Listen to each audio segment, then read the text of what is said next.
भक्तवृंद। हरे कृष्णा कृष्ण कृष्ण हरे हरे, हरे राम राम राम हरे हरे, हरे कृष्णा कृष्ण कृष्ण हरे हरे, हरे राम राम राम हरे हरे, हरे कृष्णा कृष्ण कृष्ण हरे हरे, हरे राम राम राम हरे। ಈಗ ಮುಂದುವರಿಸ್ತಾ ಇರೋದು ಒಂದು ವೇನ ಮಹಾರಾಜ ರಾಜನಾಗಿದ್ದಾನೆ. ಸೊ ರಾಜನಾಗಿದ್ದ ಮುಂಚೆನೆ ಅವನ ಸ್ವಭಾವ ಗೊತ್ತಿದೆ. ಅವನ ಸ್ವಭಾವ ಗೊತ್ತಿದ್ದೆ ಯಾರು ಅವರ ಸಚಿವರು ಯಾರು ಕೂಡ ಒಪ್ಲಿಲ್ಲ. ಅವ್ರು ಯಾರು ರಾಜ ಆಗೋದಕ್ಕೆ ಅನುಮತಿ ಕೊಡ್ಲಿಲ್ಲ. ಆದ್ರೂ ಕೂಡ ಇಲ್ಲಿ ನಾವು ಕೇಳಿದ್ದು ಭೃಗು ಮಹರ್ಷಿ ಅವರೆಲ್ಲರೂ ಇನ್ನೊಂದು ಚಾನ್ಸ್ ಕೊಡೋಣ, ಇನ್ನೊಂದು ಅವಕಾಶ ಕೊಡೋಣ ಅಂತ ಅವರು ಕೊಟ್ಟಿದ್ದು. ಆದ್ರೆ ಈಗ ನಾವು ನೋಡ್ತಾ ಇರೋದು ಒಂದು ರೀತಿ ಗುಣಗಳಷ್ಟು ಬೇಗ ಬದಲಾಗೋದಿಲ್ಲ. ಏನ್ ಹೇಳ್ತಾರೆ, ಹುಟ್ಟು ಗುಣ ಸುಟ್ಟು ಅಂತ ಹೇಳ್ತಾರೆ.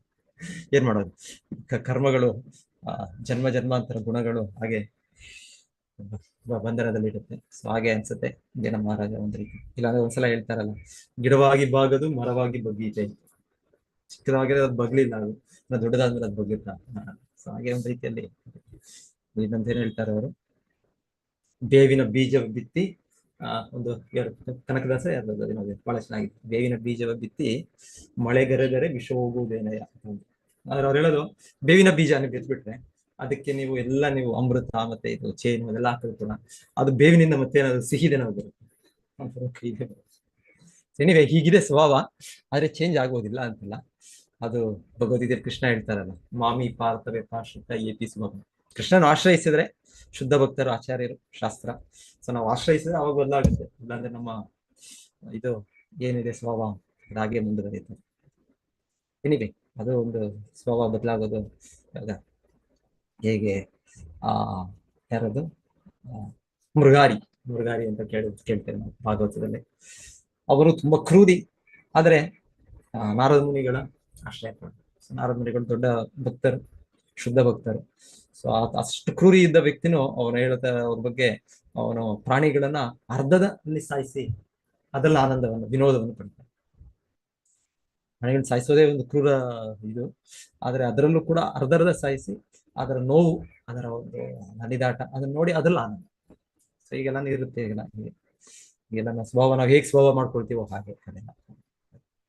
ಪ್ರಭುಪಾದರು ಒಂದು ಹೇಳ್ತಾರಲ್ಲ, ಯಾರೋ ಅವರೇ ನೋಡಿದಾಗೆ ಹೇಳ್ತಾರೆ, ಯಾವುದೋ ಒಂದು ಹೀಗೆ ಎಲ್ಲ ಆಕಸ್ಮಿಕವಾಗಿ ಅಲ್ಲಿ ಹೋಗ್ತಾ ಇದ್ರು ಏನೋ ಅನ್ಸುತ್ತೆ. ಹಾಗೆ ಅವ್ರು ಹೇಳೋದು, ಎಲ್ಲೋ ಒಂದು ಕೋಳಿದೇನೋ ತಲೆನೋ ಏನೋ ಕಡ್ದು. ಯಾರು ಕಡಿಯೋದು? ಯಾರೋ ಇವರೇ, ಯಾರೋ ಹೋಟೆಲ್ ಅವರು ಯಾರು.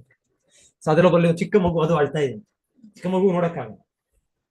ಆಕ್ಚುಲಿ ಎಷ್ಟೋ ಕಡೆ ಎಲ್ಲ ಹೇಳ್ತಾರೆ ಈ ತರ, ಇಲ್ಲಿ ಪಾಶ್ಚಾತ್ಯ ದೇಶಗಳು ಕೂಡ ಈ ತರ ಅವ್ರಿಗೆಲ್ಲ ಟೂರ್ಗೆಲ್ಲ ಕರ್ಕೊಂಡು ಹೋಗ್ತಾರೆ.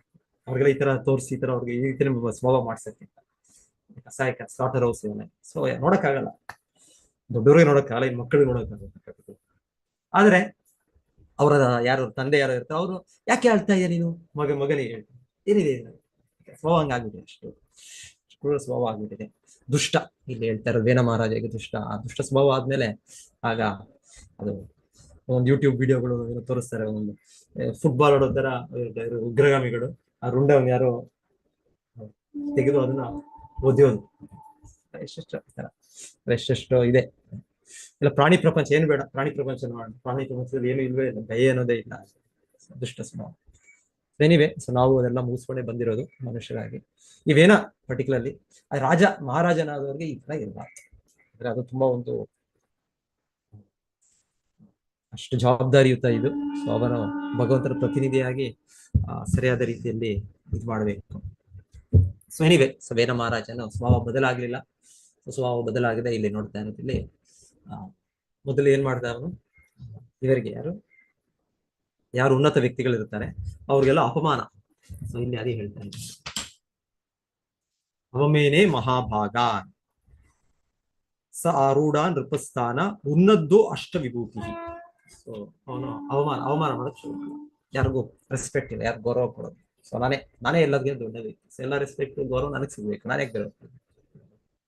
ಸೊ ಹೀಗೆ ಹೇಳ್ತಾರೆ.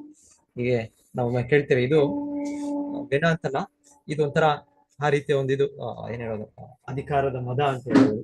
ಸೊ ನೆಕ್ಸ್ಟ್ ಶ್ಲೋಕದಲ್ಲಿ ಹೇಳ್ತಾರೆ, ಅಧಿಕಾರದ ಮದದಲ್ಲಿ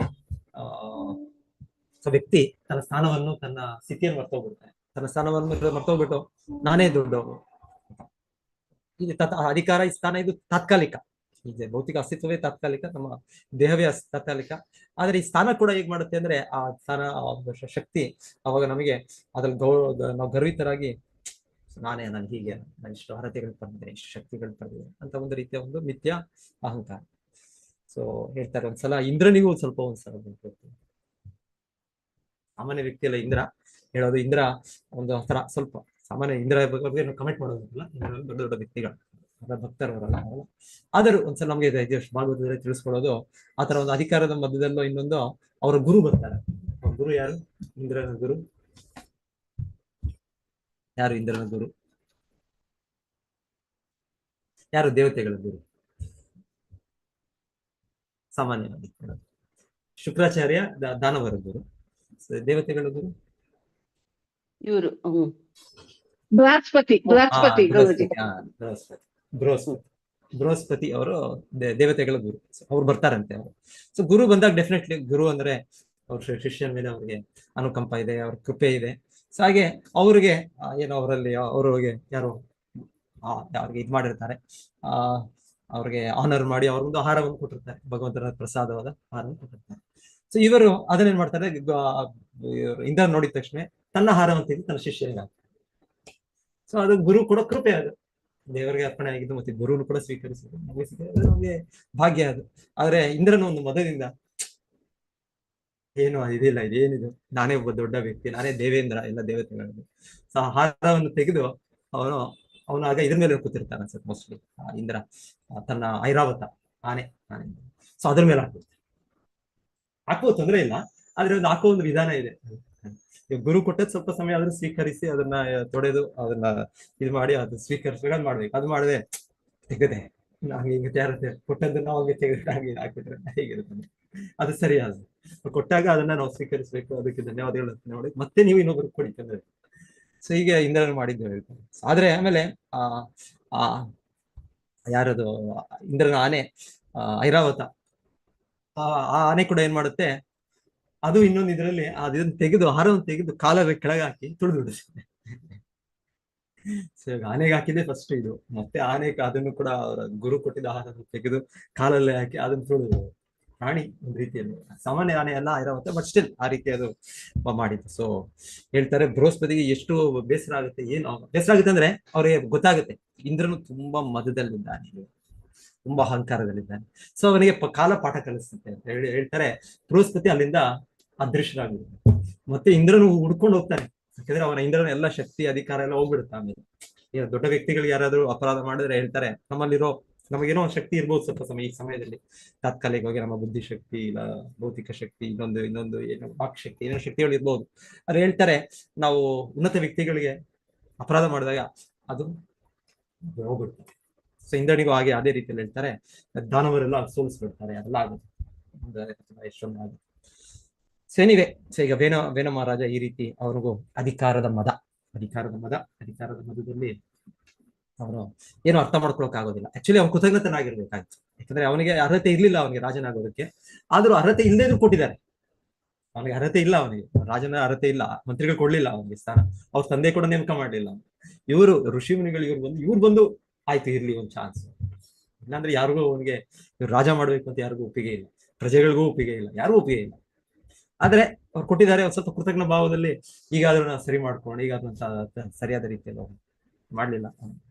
ಸೊ ಅದೇ ರೀತಿ ಏನಾದ್ರು ನಾಯಿಯ ಬಾಲ ಡೊಂಕು, ಸೊ ಆ ರೀತಿ ಸ್ವಭಾವ ಅಂತ ಹೇಳ್ಬೋದು ವೇನ ಮಹಾರಾಜ. ಬದಲಾವಣೆ ಇಲ್ಲ, ಬದಲಾವಣೆ ಇಲ್ಲದೆ ಈಗ ಅಧಿಕಾರದಿಂದ ಈಗ ಎಲ್ಲರಿಗೂ ಹಿಂಸೆ ಮಾಡಲಿಕ್ಕೆ. ಸೊ ಇದು ನೋಡ್ತಾನೆ ಇದೆ, ಇದೆಲ್ಲ ಇದು ಇತಿಹಾಸ, ಹಿಸ್ಟ್ರಿ ರಿಪೀಟ್ಸ್ ಇಟ್ಸೆಲ್ಫ್. ಇತಿಹಾಸದಲ್ಲೂ ಕೂಡ ಎಷ್ಟು ರಾಜರು, ಎಷ್ಟು ಇವರು ಪರಾಕ್ರಮಶಾಲಿಗಳು ಇದೇ ಆಗೋದು. ಅಧಿಕಾರ ಸಿಕ್ಕಿದ್ಮೇಲೆ ಅವರು ಇನ್ನೊಬ್ಬರಿಗೆ ಇದ್ ಮಾಡೋದಿಲ್ಲ. ಅಲೆಕ್ಸಾಂಡರ್ ದ ಗ್ರೇಟ್ ಅಂತ ಕೇಳ್ತೇವೆ. ಪ್ರಭುಪಾದರು ಒಂದು ಸ್ಟೋರಿ ಹೇಳ್ತಾರೆ ಅಲೆಕ್ಸಾಂಡರ್ ಬಗ್ಗೆ. ಪ್ರಭುಪಾದರು ಹೇಳ್ತಾರೆ, ಅವರು ಎಲ್ಲೋ ದೇಶ, ಗ್ರೀಕ್ ದೇಶ, ಅಲ್ಲಿಂದ ಎಲ್ಲ ರಾಜ್ಯ ಎಲ್ಲ ಅಟ್ಯಾಕ್ ಮಾಡಿ ತುಂಬಾ ಪರಾಕ್ರಮಶಾಲಿ, ಚಿಕ್ಕ ವಯಸ್ಸಿನಲ್ಲೇ ಅನ್ಸುತ್ತೆ. ಅಷ್ಟರಲ್ಲಿ ಅಲ್ಲಿಂದ ಇಲ್ಲಿ ಭಾರತದವರೆಗೂ ಬರ್ತಾರೆ. ಎಲ್ಲ ಇರಾನ್, ಪರ್ಷಿಯಾ ಅದೆಲ್ಲ ಸೋಲಿಸಿ ಆ ರಾಜ್ಯ ಬಹಳ ಪರಾಕ್ರಮಿ. ಸೊ ಅವ್ರ ಒಂದ್ಸಲ ಅವರ ಇದರಲ್ಲಿ ಟೆಂಟ್ ಕ್ಯಾಂಪ್ ಅಲ್ಲಿ ಒಂದು ಕಳ್ಳ ಸಿಕ್ಕಿಬಿಡ್ತಾನೆ. ಸೊ ಕಳ್ಳ ಸಿಕ್ಕಿಬಿದ್ದ ಕಳ್ಳ ಇವ್ರ ಹತ್ರ ಕರ್ಕೊಂಡ್ ಬರ್ತಾರೆ, ಅಲೆಕ್ಸಾಂಡರ್ ಹತ್ರ ಕರ್ಕೊಂಡ್ ಬಂದ್ರೆ ಕೇಳ್ತಾನೆ ಅಲೆಕ್ಸಾಂಡರ್, ನೀನ್ ಕಳ್ತನ ಮಾಡಿದೆ ನಿಜಾನ ಅನ್ನೋದು. ಹೌದು, ಆದ್ರೆ ನನಗೂ ನೀನು ಏನ್ ವ್ಯತ್ಯಾಸ ಅಂತ ಅವ್ನು ಕಳ್ಳ ಹೇಳ್ತಾನೆ. ಅಲೆಕ್ಸಾಂಡರ್ ಹೇಳೋದು, ನಾನು ನಿನಗೆ ನೀನು ಕಳ್ಳನೇ, ನನ್ನ ಹತ್ರ ಯಾಕೆ ಕಳ್ಳ, ನಾನು ಚಿಕ್ಕ ಕಳ್ಳ, ನಾನೇನ್ ಮಾಡ್ತೀನಿ, ನಾನು ಇಲ್ಲಿ ಹೋಗಿ ಅಲ್ಲಿ ರಾತ್ರಿ ಹೊತ್ತು ಯಾರು ಇಲ್ಲದೆ ನೋಡಿದ್ರೆ ಸ್ವಲ್ಪ ಏನೋ ಕಳ್ತನ ಮಾಡ್ತೀನೋ, ಇಲ್ಲ ಪಿಕ್ ಪಾಕೆಟ್ ಮಾಡ್ತೀನೋ, ಸ್ವಲ್ಪ ಇದು ನಾನು ಮಾಡ್ತೀನಿ, ನನ್ನ ಜೀವನದ ಉಪಾಯ ಇದೇ, ನನ್ನ ಜೀವನ ಮಾಡ್ಕೊಂಡ್ಬಿಟ್ಟು ನಾನು ಕಳ್ಳ. ನೀನು ಕೂಡ ಅದೇ ಮಾಡ್ತಾ ಇದ್ದೀನಿ, ರಾಜ್ಯದಾಗ ನೀವೇ ಮಾಡ್ತಾ ಇದ್ದೀನಿ. ನೀನ್ ರಾಜನಾಗಿ ಎಲ್ಲೋ ಯಾವ್ದೋ ಊರಿಂದ ಯಾವ್ದೋ ಊರಿಗೆ ಬಂದು ಎಲ್ಲಾ ದೇಶಗಳನ್ನೆಲ್ಲ ಕೊಳ್ಳೆ ಹೊಡೆದು ಏನ್ ಮಾಡೋದು ಈ ತರ ಅವ್ರ ಇನ್ನೊಂದು ರಾಜ್ಯವನ್ನ ಇದ್ ಮಾಡೋದು, ಅಟ್ಯಾಕ್ ಮಾಡೋದಂದ್ರೆ ಅಲ್ಲಿರೋದಿಲ್ಲ, ಅಲ್ಲೆಲ್ಲ ಬ್ರಿಟಿಷರು ಭಾರತ ಬಂದ್ ಇದ್ ಮಾಡಿದ್ರೆ ಎಲ್ಲ ಕೊಳ್ಳೆ ಹೊಡೆದು ಹೋದ್ರು. ಇಲ್ಲ ಈಗ ಎಷ್ಟೋ ನಾವು ಕೇಳೋದು, ನಾವು ಅರಬ್ಬಿ ಇವರು ಈ ರಾಜ ಆ ರಾಜ ಎಲ್ಲರೂ ಬಂದು ಎಲ್ಲ ದೇವಸ್ಥಾನಗಳೆಲ್ಲ ಕೊಳ್ಳೆ ಹೊಡ್ಕೊಂಡು ಹೋಗಿದ್ದು ಅಷ್ಟೇ. ಸೊ ಆ ರೀತಿ ಅವ್ರು ಹೇಳೋದು, ನೀನು ಕಳ್ಳನೇ ನಾನು ಕಳ್ಳನೇ, ನನಗೂ ನಿನ್ಗೆ ಏನ್ ವ್ಯತ್ಯಾಸ ಹೇಳ್ತಾರೆ. ಅಲೆಕ್ಸಾಂಡರ್ ಸ್ವಲ್ಪ ಯೋಚನೆ ಮಾಡಿ ಆಮೇಲೆ ಅವಾಗ ಸ್ವಲ್ಪ ಮನವರಿಕೆ ಆಯ್ತು ಅನ್ಸುತ್ತೆ. ಹಾಗಾಗಿ ಹೇಳ್ತಾರೆ, ಆ ಕಳ್ಳನ್ ಬಿಟ್ಬಿಟ್ಟು, ಹೌದಲ್ಲ ನಾನು ಒಬ್ಬ ದೊಡ್ಡ ಕಳ್ಳನೇ ಅಲ್ಲ. ಸೊ ಈ ರೀತಿ ಹೇಳ್ತಾರೆ. ಸೊ ಎನಿವೆ, ಅಧಿಕಾರದ ಮದ ಮತ್ತೆ ಹೀಗೆ ಒಬ್ಬ ವ್ಯಕ್ತಿ ಇನ್ನೊಬ್ಬರನ್ನು ಹಿಂಸೆ ಮಾಡೋದು. ವೇನನ ಬಗ್ಗೆ ಹೇಳ್ತಾ ಇರೋದು, ಅವರು ಹಿರಿಯ ವ್ಯಕ್ತಿಗಳಿಗೆ ಅಧಿಕ ಮರ್ಯಾದೆ ಕೊಡೋವನ್ನು ಬಿಟ್ಬಿಟ್ಟು ಮತ್ತೆ ಈಗ ರಾಜ್ಯದಲ್ಲಿ ಎಲ್ಲೆಲ್ಲಿ ಹೋದ್ರು ಹೇಳ್ತಾರೆ, ಎಲ್ಲರಿಗೂ ಕೂಡ ಭಯ. ಬಂದ್ರು ಎಲ್ಲ ಹೀಗೆ ಆನೆ ಒಂದು ಯಾವ್ದು ಒಂದು ಮದ್ದಾನೆ, ಅದನ್ನ ಕಂಟ್ರೋಲ್ ಮಾಡಕ್ ಆಗಲ್ಲ ಮದ್ದಾನೆ. ಸೊ ಆ ರೀತಿ ಆಗ್ಬಿಟ್ಟು ಮತ್ತೆ ಅವನಿಗೆ ಏನೋ ಇದು ಅಷ್ಟ ಸಿದ್ಧಿಗಳು ತರ ಕೂಡ ಇತ್ತು ಅಂತ ಹೇಳ್ತಾರೆ. ಸೊ ಹಾಗೆ ಹೇಳ್ತಾ ಇದ್ದಾರೆ ಇಲ್ಲಿ ಅನುವಾದದಲ್ಲಿ, ಏವಂ ಮಧಾಂಧ ಉತ್ಸಿಕ್ತೋ ನಿರುಂಕುಶ ಇವದ್ವಿಪಃ. ಇದ್ರ ಮುಂಚೆ ಉನ್ನತ ಅಷ್ಟವಿಭೂತಿ ಅಂದ್ರೆ ಯೋಗಾಭ್ಯಾಸದಿಂದ ಸಿಗುವಂತ ಅಣಿಮ, ಮಹಿಮ, ಲಘಿಮ, ಸಿತ, ವಶಿತ ಇದೆಲ್ಲ. ಸೊ ಇದು ಹೇಳ್ತಾ ಇದ್ರು, ಹಿಂದೆ ರಾಜರ್ಷಿಗಳಿಗೆ ಇದೆಲ್ಲ ಸಿಗ್ತಾ ಇತ್ತು. ರಾಜರ್ಷಿಗಳು ಮೊದಲಿಗೆ ಅವರು ಹೋಗಿ ತೀವ್ರ ತಪಸ್ಸೆ ಮಾಡಿ ಅಭ್ಯಾಸ ಮಾಡಿ ಅವರು ಇದೆಲ್ಲ ಪಡಿತಾ ಇದ್ರು. ಪಡೆಯೋದ್ರಿಂದ ಅವ್ರಿಗೆ ಅಷ್ಟು ದೊಡ್ಡ ಇದನ್ನು ಆಳ್ವಿಕೆ ಮಾಡೋದು ಶಕ್ತಿ ಇರುತ್ತೆ. ಆದ್ರೆ ಪ್ರಭುಪಾದರು ವಿವರಿಸೋದು ಭಾವಾರ್ಥದಲ್ಲಿ ಬಹುಶಃ ಅವ್ರ ಹತ್ರ ಇರ್ಲಿಲ್ಲ. ಇಲ್ಲಿ ಹೇಳಿದ್ದಾರೆ ಅಷ್ಟವಿಭೂತಿ ಬಿಹಿ ಅಂತ, ಆದ್ರೂ ಕೂಡ ಈ ರಾಜನಿಗೆ ಇರ್ಲಿಲ್ಲ ಅದು. ಯಾಕಂದ್ರೆ ಅದಕ್ಕೆ ಯೋಗಾಭ್ಯಾಸ ಮಾಡ್ಬೇಕು, ಅಷ್ಟೆಲ್ಲ ಮಾಡ್ಬೇಕು, ಅದೆಲ್ಲ ಮಾಡಿ ಆತರ ಒಂದು ಪ್ರವೀಣತೆ ಪಡಿಬೇಕು. ಇವನಿಗೆ ಇರ್ಲಿಲ್ಲ, ಆದ್ರೆ ಒಂದು ಗರ್ವ ಇತ್ತಷ್ಟೇ. ಅಧಿಕಾರದಲ್ಲಿರೋದ್ರಿಂದ ಆ ಸ್ಥಾನ ಸಿಕ್ಕಿದ ತಕ್ಷಣ ಆಯ್ತು, ನನಗೆಲ್ಲ ಸಿಕ್ಬಿಟ್ಟಿದೆ ಎಲ್ಲ. ಇಲ್ಲಾಂದ್ರೆ ಇರ್ಬೋದು, ಸ್ವಲ್ಪ ಇರ್ಬೋದು, ಒಂದು ಹೇಳೋದು ನೆರಳು ರೀತಿಯಲ್ಲಿ, ಅದೆಲ್ಲ ಪರಿಪೂರ್ಣತೆ ಇಲ್ಲದೆ ಇರ್ಬೋದು, ಸ್ವಲ್ಪ ಶಕ್ತಿಗಳು ಇರ್ಬೋದು, ಹಾಗೇನ ಸಿಕ್ಕಿರ್ಬೋದು. ಅಷ್ಟವಿಭೂತಿ ಬಿಹಿ ಅಂತ ಹೇಳ್ತಾರೆ. ಅಷ್ಟವಿಭೂತಿ ಇಲ್ಲಾಂದ್ರೆ ಇದೆ ಈ ಅಷ್ಟವಿಭೂತಿ ಬಿಗಳು ಸಿಕ್ಕಿನೂ ಕೂಡ ನಾವು ಕೃಷ್ಣ ಲೀಲೆಯಲ್ಲಿ ಕೇಳೋದು, ಈ ಅಸುರರು, ಈ ಪೂತನ, ತೃಣಾವರ್ತ ಇವರೆಲ್ಲ ಹೇಳ್ತಾರೆ, ಎಲ್ಲ ರಾಜರು ಇವರೆಲ್ಲ. ನಾವು ರಾಕ್ಷಸಿಗಳು ಇಲ್ಲಾಂದ್ರೆ ರಾಕ್ಷಸರು ಅಂತ ಕೇಳ್ತೇನೆ. ಆಕ್ಚುಲಿ ಇವ್ರು ಯಾರು ಅಲ್ಲ, ಇವರೆಲ್ಲ ಕಂಸನ ಸ್ನೇಹಿತರು, ಎಲ್ಲ ಬೇರೆ ಬೇರೆ ಭೂಲೋಕದ ರಾಜರು ಇವರೆಲ್ಲ. ಸೊ ಹಾಗಾಗಿ ಇವರನ್ನೆಲ್ಲ ಕೊಲ್ಲಲಿಕ್ಕೆ, ಇವರೆಲ್ಲ ಭಾರವನ್ನು ತೆಗಿಲಿಕ್ಕೆ ಭೂದೇವಿ ಹೋಗಿ ಪ್ರಾರ್ಥನೆ ಮಾಡಿದ್ರು. ಕೃಷ್ಣ ಹತ್ರ, ವಿಷ್ಣು ಹತ್ರ, ಬ್ರಹ್ಮದೇವರೆಲ್ಲ ಹೋಗಿ ಪ್ರಾರ್ಥನೆ ಮಾಡಿದ್ದು. ಈ ತರ ರಾಜರ ಇದಾಗಿದೆ. ಸೊ ಇವರೆಲ್ಲರೂ ಕೂಡ ಈ ತರ ಸಿದ್ಧಿಗಳೆಲ್ಲ ಪಡೆದವರೆಲ್ಲ. ಹಾಗಾಗಿ ಕೃಷ್ಣನನ್ನು ಕೊಲ್ಲಿಕ್ಕೆ ಒಬ್ಬರು ದೊಡ್ಡ ಹಾವಿನಾಗಿ ಬರೋದು ಅಗಾಸುರ, ಒಬ್ಬ ಬಕಾಸುರನಾಗಿ ಬರೋದು, ಒಬ್ಬ ಗಾಳಿಯ ಸುಂಟರ ಗಾಳಿ ಇದರಲ್ಲಿ ಬರೋದು. ಇದೆಲ್ಲ ಸಾಧ್ಯ ಇರ್ತಾ ಇತ್ತು. ಸೊ ಎನಿವೆ, ಸೊ ಇಲ್ಲಿ ಹೇಳ್ತಾ ಇರೋದಿಲ್ಲಿ ಆ ರೀತಿ ದೃಷ್ಟಿ, ಆ ರೀತಿ ದುಷ್ಟ ಗುಣಗಳು ಆ ರೀತಿ ಇದ್ರೆ ಏನೋ ಒಂದು ಒಳ್ಳೆ ಇದು ಸಿಕ್ಕಿದ್ರು ಅದನ್ನ ದುರುಪಯೋಗ. ಸೊ ವೇನ ಮಹಾರಾಜ ಈಗ ಸದ್ಯದಲ್ಲೇ ನೋಡ್ತೇವೆ ಅವರ ಅಧಿಕಾರ. ಸೊ ಅವರ ಅಧಿಕಾರದಲ್ಲಿ ಅವರು ಋಷಿಮುನಿಗಳು ಅನ್ಕೊಂಡಿದ್ದು ಏನೋ ಚೆನ್ನಾಗಾಗತ್ತೆ, ಎಲ್ಲರೂ ಕೂಡ ಸಮೃದ್ಧಿ, ರಕ್ಷಣೆ, ಜೀವ ಇದಾಗುತ್ತೆ, ಮತ್ತೆ ಆಧ್ಯಾತ್ಮಿಕವಾಗಿ ಎಲ್ಲರೂ ಕೂಡ ಭಗವಂತನನ್ನು ಆಶ್ರಯಿಸುವ ಒಂದು ಇದು ಆಗುತ್ತೆ ಅಂತ ಅನ್ಕೊಂಡು, ಆದ್ರೆ ಆಗ್ತಾ ಇದೆ. ಸೊ ಅದಾಗದೆ ಇವಾಗ ವೇನ ಮಹಾರಾಜ ಇನ್ನ ನೆಕ್ಸ್ಟ್ ಸ್ಟೆಪ್ ಏನ್ ಮಾಡಿದ್ರು, ನ ಯಷ್ಟವ್ಯಂ ನ ದಾತವ್ಯಂ ನ ಹೋತವ್ಯಂ, ಅಂದ್ರೆ ಇದೆಲ್ಲ ಮಾಡಬಾರ್ದು, ಯಾವ ಧಾರ್ಮಿಕ ಚಟುವಟಿಕೆ ಮಾಡಬಾರ್ದು, ಕಡ್ಡಾಯ. ಸೊ ಈಗ ಶಿಲ ಪ್ರಭುಪಾದ ಕೂಡ ಇದನ್ನೇ ಮುಂದುವರಿಸಿ ಹೇಳೋದು, ಈಗ ಕೂಡ ಕಲಿಯುಗದಲ್ಲಿ ಇದೇ ತರ ಆಗ್ತದೆ. ಕೋಮುವಾದ ಕಮ್ಯುನಿಸ್ಟ್ ಗವರ್ಮೆಂಟ್ ಎಲ್ಲ ಅಂದ್ರೆ ಏನಂದ್ರೆ ಅವ್ರು ಯಾವ ಧರ್ಮವನ್ನು ನಂಬೋದಿಲ್ಲ, ಯಾವ್ದು ಮಾಡಬಾರ್ದು, ನಿಷೇಧ. ಶಿಲ ಪ್ರಭುಪಾದರೆ ಹೇಳ್ಬೇಕಂದ್ರೆ ಅವರು ಭಾರತದಲ್ಲೇ ಎಷ್ಟು ಪ್ರಯತ್ನ ಪಟ್ಟರು ಪ್ರಚಾರ ಮಾಡಲಿಕ್ಕೆ. ನಮ್ಮ ಭಾರತ ಸರ್ಕಾರವೇ ಅವ್ರಿಗೆ ಅಷ್ಟು ಪ್ರೋತ್ಸಾಹ ಕೊಡಲಿಲ್ಲ. ಪ್ರಭುಪಾದ ಪತ್ರ ಬರೀತಾ ಇದ್ರು, ಈ ಗಾಂಧಿ, ಸರ್ದಾರ್ ವಲ್ಲಭಾಯ್ ಪಟೇಲ್, ರಾಜೇಂದ್ರ ಪ್ರಸಾದ್, ನೆಹರು ಅವರೆಲ್ಲರೂ ಪ್ರಭುಪಾದ ಪತ್ರ ಬರೆದು ಸಹಕಾರ ಕೊಡಿ, ನೀವು ಸರ್ಕಾರದಿಂದ ನಾವು ಎಲ್ಲ ಪ್ರಜೆಗಳಿಗೆ ಶಾಂತಿ ನೆಮ್ಮದಿಯನ್ನು ಇದು ಮಾಡ್ಬೋದು, ಮತ್ತೆ ಕೃಷ್ಣ ಪ್ರಜ್ಞೆ ಕೊಡ್ಬೋದು ಅವರಿಗೆ. ಯಾರು ಇಲ್ಲಿ ಸಹಾಯ ಮಾಡಲಿಲ್ಲ. ನಂತರ ಕೂಡ ಪಾಶ್ಚಾತ್ಯರು ಕೂಡ ಪ್ರಭುಪಾದರು ಮೊದಲಿಗೆ ಹೋದಾಗ ಪ್ರಭುಪಾದ ಯುನೈಟೆಡ್ ನೇಷನ್ಸ್, ವಿಶ್ವ ಶಾಂತಿ ಸಂಸ್ಥೆ, ಮತ್ತೆ ಅಲ್ಲಿ ಯಾರ್ಯಾರು ಅಧಿಕಾರಿಗಳು ಇರ್ತಾರೆ ಅವ್ರ ಜೊತೆ ಎಲ್ಲ ಒಂದು ಪ್ರಯತ್ನ ಪಡ್ತಾರೆ.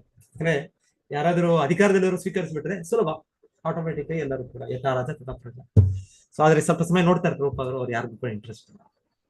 ಆದ್ರೆ ಪ್ರಭುಪಾದರು ಬೇಡ ಪ್ರಭುಪಾದರು ಕೆಳಗಿಂದ ಸ್ಟಾರ್ಟ್ ಮಾಡಿ, ಮತ್ತೆ ಅವರ ಶಕ್ತಿಯಿಂದ, ಕೃಷ್ಣ ಶಕ್ತಿ ಇದೆ ಅವರಿಗೆ, ಕೃಷ್ಣ ಶಕ್ತಿಯಿಂದ ಅವರು ಯಾರು ಅವ್ರಿಗೆ ಬಂದು ಅವ್ರನ್ನ ಭೇಟಿ ಮಾಡಿದ್ರು ಅವ್ರನ್ನೇ ಬದಲು ಮಾಡಿ ಅವರಿಂದನೇ ಮತ್ತೆ ಇಷ್ಟು ಇದು ಮಾಡ್ತಾರೆ. ರಷ್ಯಾಗೂ ಪ್ರಭುಪಾದರು ಹೋಗ್ಬೇಕು ಅಂದ್ರೆ ಅನುಮತಿ ಕೊಡ್ಲೇ ಇಲ್ಲ ದೇಶದಲ್ಲಿ, ಎಷ್ಟೋ ಸಮಯ ಇಲ್ಲವೇ ಇಲ್ಲ.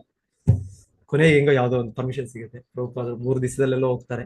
ಆ 3 ದಿವಸದಲ್ಲಿ ಪ್ರಭುಪಾದರು ಒಬ್ಬ ರಷ್ಯನ್ ಶಿಷ್ಯರನ್ನಾಗಿ ಮಾಡಿ ಅವ್ರ ಮೂಲಕ ಅಲ್ಲಿ ಆ ದೇಶದಲ್ಲಿ ಹೇಳ್ತಾರೆ, ಇಲ್ಲ ಅಲ್ಲಿ ಕೂಡ ಪ್ರಭುಪಾದ ಹೋದಾಗ ಅವಕಾಶ ಇಲ್ಲ, ಅಲ್ಲಿ ಅನುಮತಿ ಇಲ್ಲ, ಏನೋ ಯಾರನ್ನೂ ಮಾತಾಡ್ಲಿಕ್ಕಿಲ್ಲ ಧರ್ಮದ ಬಗ್ಗೆ, ಭಗವಂತನ ಆತರ ದೇಶ. ಸೊ ಆದ್ರೆ ಪ್ರಭುಪಾದರು ಹೇಳ್ತಾರೆ, ಒಬ್ಬ ರಷ್ಯನ್ ಯುವಕನನ್ನು ನೋಡಿ ನನಗೆ ಗೊತ್ತು ಈ ದೇಶದಲ್ಲಿ ಕೃಷ್ಣ ಪ್ರಜ್ಞೆಗೆ ಬಹಳ ಅವಕಾಶ ಇದೆ, ಬಹಳ ಒಳ್ಳೆ ಇದಿದೆ. ಯಾಕಂದ್ರೆ ಹೇಳ್ತಾರೆ, ನೀವು ಆಹಾರ ಏನು ತಯಾರು ಮಾಡುವಾಗ ಎಲ್ಲ ಅಕ್ಕಿಗಳು ನೋಡ್ಬೇಕಾ, ಬೆಂದ ಮೇಲೆ ಒಂದು ಅಕ್ಕಿ ನೋಡಿದ್ರೆ ಸಾಕು, ಒಂದು ಅಕ್ಕಿ ನೋಡಿದ್ರೆ ಅವು ಎಲ್ಲ ಬೆಂದೋಯ್ತದೆ. ಪ್ರಭುಪಾದರಾಗಿ ಹೇಳ್ತಾರೆ, ರಷ್ಯಾ ದೇಶದಲ್ಲಿ ಅವ್ರು ಹೋಗಿ ಅಲ್ಲಿ ನೋಡಿದ್ದು ಆ ಒಬ್ಬ ವ್ಯಕ್ತಿ ಪ್ರಭುಪಾದ ಶಿಷ್ಯನಾಗಿ ಸ್ವೀಕರಿಸಿತು, ಈ ದೇಶದಲ್ಲಿ ಕೃಷ್ಣ ಪ್ರಜ್ಞೆ ಚೆನ್ನಾಗಿ ಬೆಳೆಯುತ್ತಾ ಇದೆ ಅಂತ ಮತ್ತೆ ಅವರಿಂದ ಮತ್ತೆ ಪ್ರಭುಪಾದರು ಮಾಡಿದ್ರು. ಸೊ ಈಗ ಕೋಮುವಾದ ದೇಶಗಳು ಈಗೆಲ್ಲ ಹೀಗೆ ಒಂದು ಸಮಯದಲ್ಲಿ ಹೇಳ್ತಾರೆ, ಅವ್ರ ಕೋಮುವಾದ ದೇಶ ಅವ್ರದ್ದು ರಷ್ಯಾ ಅಲ್ಲಿ KGB ಅಂತ, ನಮ್ಮ ಇಂಡಿಯಾದಲ್ಲಿ ಹೇಳ್ತೇವೆ ನಾವು CBI ಅಂತ ಹೇಳ್ತೇವೆ, ಇಲ್ಲ ಅಂದ್ರೆ RAW ಏನೋ ಅಂತ, ಇಲ್ಲ ಅಮೆರಿಕನ್ CIA, ಈ ತರ ಒಂದೊಂದು ಇಂಟೆಲಿಜೆನ್ಸ್ ಏಜೆನ್ಸಿ. ಸೊ ಹೇಳ್ತಾರೆ ಅವ್ರು KGB ಅವರು ಈ ತರ ರಷ್ಯಾದಲ್ಲಿ ಪ್ರಚಾರ ಆಗ್ತಾ ಇದ್ರೆ ಅವ್ರ ಭಕ್ತರಿಗೆ ಅಷ್ಟು ಕಿರುಕುಳ, ಎಷ್ಟೋ ಜನ ಪ್ರಾಣವನ್ನು ಕಳ್ಕೊಂಡಿದ್ದಾರೆ, ಆ ರೀತಿಯ ತ್ಯಾಗವನ್ನು ಮಾಡಿದ್ದಾರೆ. ಸೊ ಎನಿವೆ, ಸೊ ಹೇಳ್ತಾರೆ ಒಂದು ಸಮಯದಲ್ಲಿ ಅವ್ರು ಹೇಳಿದ್ದು 3 ವಸ್ತುಗಳು ತುಂಬಾ ನಮಗೆ ವೈರಿಗಳು ಆ ದೇಶಕ್ಕೆ. ಒಂದು ಅವ್ರು ಹೇಳೋದು ಅಮೆರಿಕ, ಯಾವಾಗಲೂ ರಷ್ಯಾ ಅಂದ್ರೆ ಅಮೆರಿಕಕ್ಕೆ ಅವರು USSR ಆ ಟೈಮ್, ಈಗಲೂ ಕೂಡ ಹಾಗೆ ಕೂಡ ಅವ್ರದ್ದು ಕೋಲ್ಡ್ ವಾರ್, ಹಾಟ್ ವಾರ್ ಎಲ್ಲ ಇದೆ. ಸೊ ಅವ್ರು ಹೇಳ್ತಾರೆ ಅದು ನಮ್ಮ ಒಂದು ವೈರಿ. ಇನ್ನೊಂದು 2 ಅಂದ್ರೆ ಇನ್ನೊಂದು ಯಾವ್ದು ಮೋಸ್ಟ್ಲಿ ಅವರು ಪಾಶ್ಚಾತ್ಯ ಸಂಸ್ಕೃತಿ, ವೆಸ್ಟರ್ನ್ ಕಲ್ಚರ್ ಒಂದು ದೇಶ, ಇನ್ನೊಂದು ಅವರ ಸಂಸ್ಕೃತಿಯೇ ಒಂದು ರೀತಿ ನಮ್ಮ ರಷ್ಯನ್ ದೇಶಕ್ಕೆ. ಇನ್ನೊಂದು ಅವ್ರು ಹೇಳೋದು, ಅವ್ರು ಹೇಳ್ತಾರೆ KGB ಹೇಳ್ತಾ ಇದ್ದು ಈ ಹರೇ ಕೃಷ್ಣ ಜನ, ಇಷ್ಟು ರೀತಿಯಲ್ಲಿ ಅವರು ಅದ್ರ ಯಾಕಂದ್ರೆ ಪ್ರಭುಪಾದ ಶಿಷ್ಯರು ಆ ರೀತಿಯಲ್ಲಿ ಅವರು ಪ್ರಚಾರ ಶುರು ಮಾಡಿದ್ರು. ಏನೋ ಸರ್ಕಾರದ ಇದು ಇಲ್ಲ ಅಂದ್ರೂ ಕೂಡ ಅವರ ಒಳಗೊಳಗೆ ಜನರಿಗೆ ಪ್ರಚಾರ ಮಾಡಿ KGB ಎನಿವೆ, ಹೀಗೆ ನಾವು ಹೇಳೋದು ಇವರು ಯಾರು ಈ ತರ ದೇಶಗಳು ಅಧಿಕಾರಿಗಳು ಅವರು ಅಧಿಕಾರ ಸಿಕ್ಕಿದಾಗ ನಾಸ್ತಿಕರು ಅವರು ನಿಲ್ಲಿಸ್ಬಿಟ್ರು. ಸೊ ನಮಗೆ ಎಚ್ಚರಿಕೆ ಶಿಲ ಪ್ರಭುಪಾದರು ಹೇಳ್ತಾ ಇರೋದು, ಎಚ್ಚರಿಕೆ ಅಂದ್ರೆ ನಾವು ಹೇಗೋ ನಮ್ಗೆ ಅವಕಾಶ ಸಿಕ್ಕಿದೆ, ನಮ್ಗೆ ಕೃಷ್ಣ ಪ್ರಜ್ಞೆ ಮಹತ್ವ ಸ್ವಲ್ಪ ತಿಳಿದಿದೆ. ಸೊ ಹಾಗೆ ತಿಳಿದಿರೋದ್ರಿಂದ ನಾವು ಇದನ್ನು ಪರಿಪೂರ್ಣ ಮಾಡ್ಬೋದು. ಯಾಕಂದ್ರೆ ಈ ತರದ್ದೇ ಜಾಸ್ತಿ ಆಗುತ್ತೆ. ಕಲಿಯುಗದಲ್ಲಿ ಇದು ಕಡಿಮೆ ಆಗೋದಿಲ್ಲ, ಇದು ಜಾಸ್ತಿ ಆಗುತ್ತೆ. ಇರ್ಬೋದು ಈ 10,000 ವರ್ಷಗಳು ಚೈತನ್ಯ ಮಹಾಪ್ರಭು ಕೃಪೆಯಿಂದ ಸುವರ್ಣ ಯುಗ. ಆದ್ರೂ ಕೂಡ ಪ್ರಭುಪಾದರು ಹೇಳ್ತಾ ಇರೋದು ಕಲಿಯುಗ ಆಗ್ಲೇ ನೋಡ್ತಾ ಇದೀವಿ ಈ ರೀತಿ.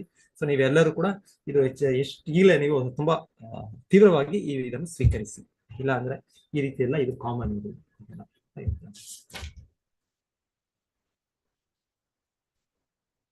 ಸೊ ಕೊನೆಗೆ ಹೇಗಾಗುತ್ತೆ ಅಂದ್ರೆ ಯಾರಿಗೂ ಕೂಡ ಇಲ್ಲಿ ಬದುಕ್ಲಿಕ್ಕೆ ಆಗೋದಿಲ್ಲ. ಇವೆಂಚುಲಿ ಕೊನೆಗೆ ಪ್ರಪಂಚದ ಸನ್ನಿವೇಶ ಹೇಗಾಗುತ್ತೆ ಅಂದ್ರೆ ಯಾರು ಕೂಡ ಇಲ್ಲಿ ಒಬ್ಬ ಸುಸಂಸ್ಕೃತ ವ್ಯಕ್ತಿ ಯಾರು ಕೂಡ ಇರ್ಲಿಕ್ಕೆ ಆಗೋದಿಲ್ಲ.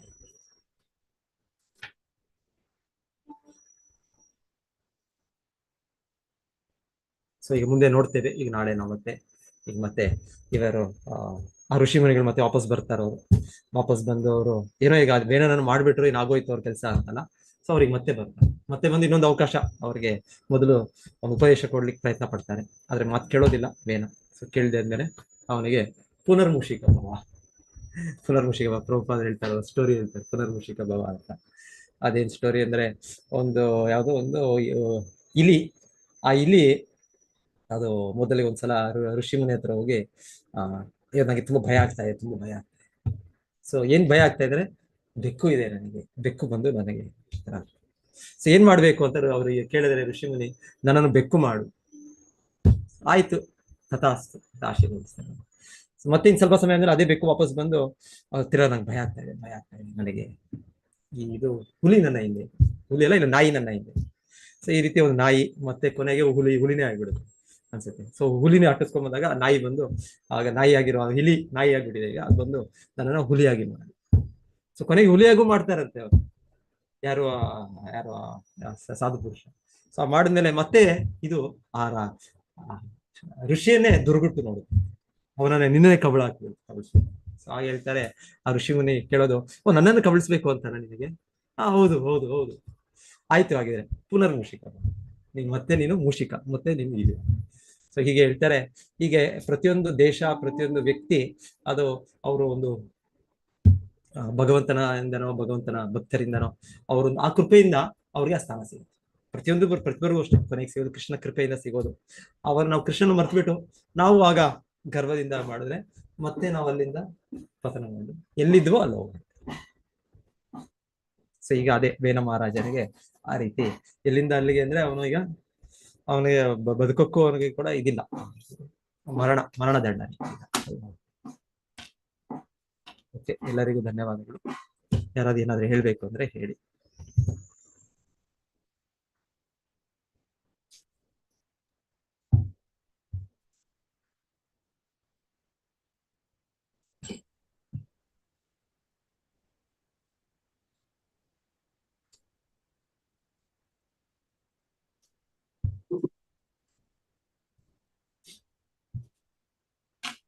ಓಕೆ, ನಾನು ನಿಲ್ಲಿಸ್ತೀನಿ ಇವತ್ತು. ಧನ್ಯವಾದಗಳು ಪ್ರಭುಜಿ.